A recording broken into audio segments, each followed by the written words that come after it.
Bonjour, bonjour mes crypto followers, c'est Crypto Pro et nous revoilà pour une nouvelle vidéo portée sur comment faire les retraits sur l'exchange KuCoin si tu as perdu ton Google Authenticator.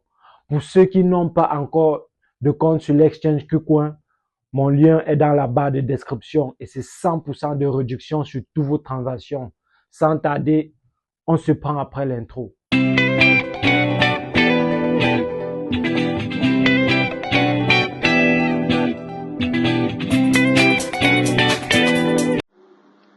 Comme je disais tantôt, tu entres dans ton KuCoin. Dès que tu es dans le couple, ton KuCoin, tu cherches à te connecter.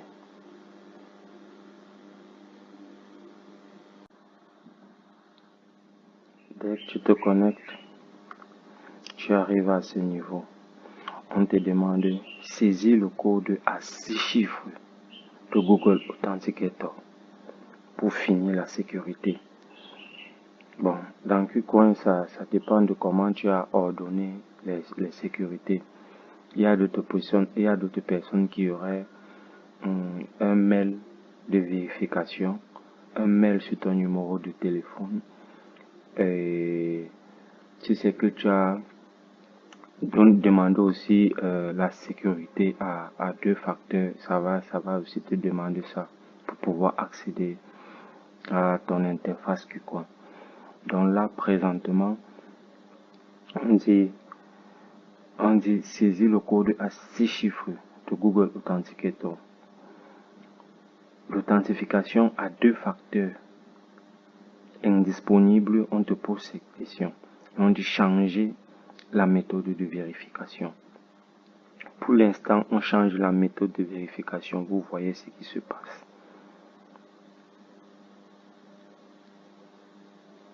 Ils vont envoyer un mail de confirmation. On leur demande d'envoyer. Bon, ils disent que le mail est envoyé.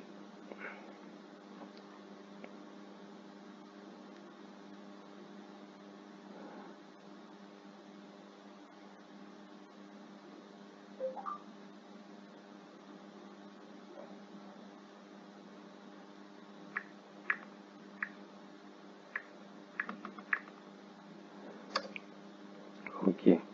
Là, je suis déjà dans mon interface KuCoin. Je suis dans mon interface KuCoin. N'oubliez pas qu'on a pris la deuxième option. Ils ont dit de changer la méthode de vérification. Sauf que lors des sécurités, moi, j'ai programmé que pour les retraits, les mêmes sécurités que tu mets, ce sont les mêmes sécurités que tu vas faire lors des retraits. Et quand tu changes la méthode de vérification, ça ne change pas les sécurités, ça ne change pas les sécurités que tu as déjà fait. Donc ça veut dire que on va tenter présentement de faire un retrait pour voir ce qui va se passer.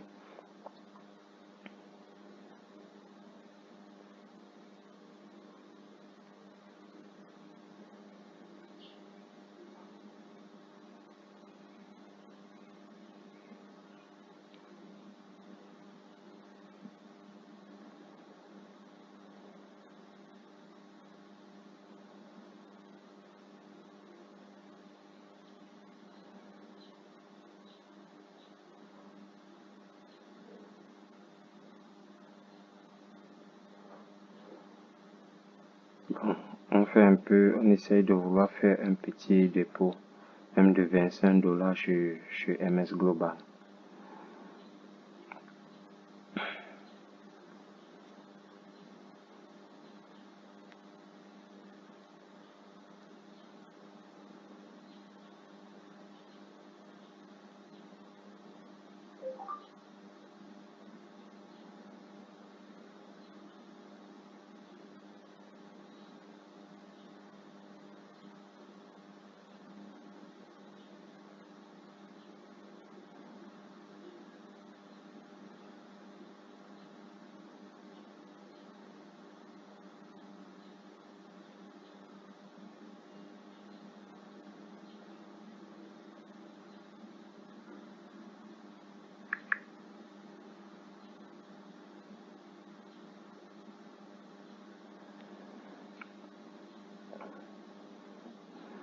Vous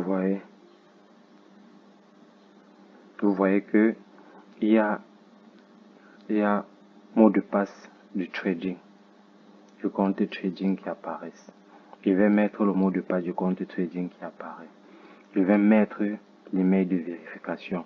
Je vais mettre le code d'authentification à 2 facteurs, chose que je n'ai pas, parce que ce genre de problème, c'est quand tu as eu le problème avec ton code d'identification à 2 facteurs. Du genre, tu as perdu ton téléphone et tu es en train de restaurer ton compte. Et là, tu as besoin de faire les transactions dans son compte. C'est là que ce genre de problème apparaît. Donc, tu as perdu ton téléphone et que tu n'avais pas pris la peine de mettre tes codes d'identification dans un autre téléphone. Donc, tu n'avais pas pris la peine de sécuriser ces paramètres-là. Là, tu vas rencontrer ce genre de problème. Vous voyez. Donc là, vous voyez que on ne peut pas faire le retrait tant qu'on ne met pas le code d'authentification à 2 facteurs. Donc, on rentre. On va aller prendre la première question qui était le code d'authentification à 2 facteurs est indisponible. On va aller cliquer sur la question là. Et certaines personnes peuvent ne pas avoir les 2 paramètres là, peut ne pas avoir le choix, ce choix là. Parce que là, on te donne un choix. Que s'il n'y a pas l'un, on peut t'aider à trouver un autre moyen pour te connecter. On te donne ce choix-là. Et si c'est que on ne te donne pas ce choix-là, tu dois aller. Ok. Donc là, tu pars à ce niveau. Tu pars dans l'assistance. En assistance, tu contactes l'assistance en ligne pour soumettre ton problème de Google Authenticator. Ou bien, tu pars au niveau des questions fréquentes. Tu soumets ton problème de Google Authenticator. Quand tu vas soumettre ce problème, ils vont prendre connaissance de ce problème et ils vont te donner ce choix-là au début. Quand tu vas vouloir te connecter, ils vont te donner ce choix-là au début, le choix de devoir changer cela. Vous voyez un peu. Donc tu prends l'assistance en ligne. L'assistance en ligne va te poser les questions et il va te donner cette modalité. Et quand il va te donner cette modalité-là, ils vont prendre connaissance de ça. Ça veut dire qu'au début de ta connexion, toi tu aurais ce choix-là. Parce que ça peut arriver que tu n'as pas ce choix-là au début. Bon, on ressort, on part maintenant, on se déconnecte.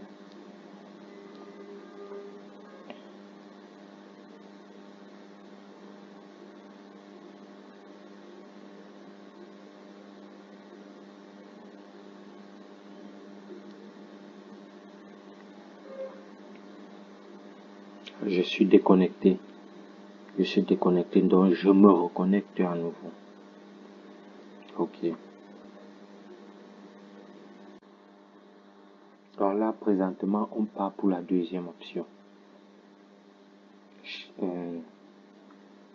Non, là, présentement, on part pour la première option. Authentification à 2 facteurs indisponibles. On clique dessus.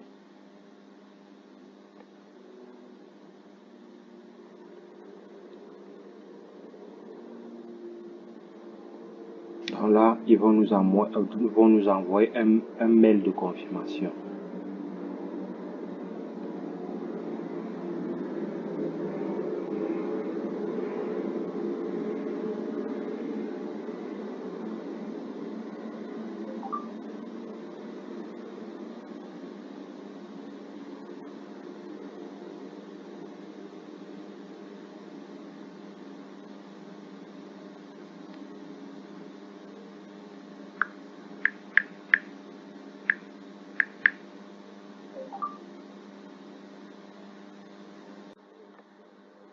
Bon, là, nous arrivons à ce niveau. À ce niveau-ci, nous arrivons à ce niveau. À ce niveau-ci, et il dit ceci. Vous avez terminé la vérification avancée de votre identité. Vous allez maintenant passer à la reconnaissance faciale. Donc, si vous cliquez ce niveau, vous commencez avec la reconnaissance faciale. Quand la reconnaissance faciale va passer, ils vont se rassurer que c'est vraiment vous. Et vous aurez accès à votre compte. Et là, vous pouvez changer le Google Authenticator. Vous pouvez l'enlever soit comme sécurité, soit vous pouvez le refaire dans votre nouveau téléphone. Vous voyez, vous aurez ce choix-là. Et si c'est que la vidéo vous a plu, vous cliquez, vous likez, vous commentez. Vous savez, c'est déjà pas bien que vous voyez une vidéo pendant un tel nombre de temps et vous avez votre pouce là qui est en train de balancer. Vous ne prenez pas la peine de liker, de commenter. Ok, merci pour le soutien ensemble, c'est Crypto Pro.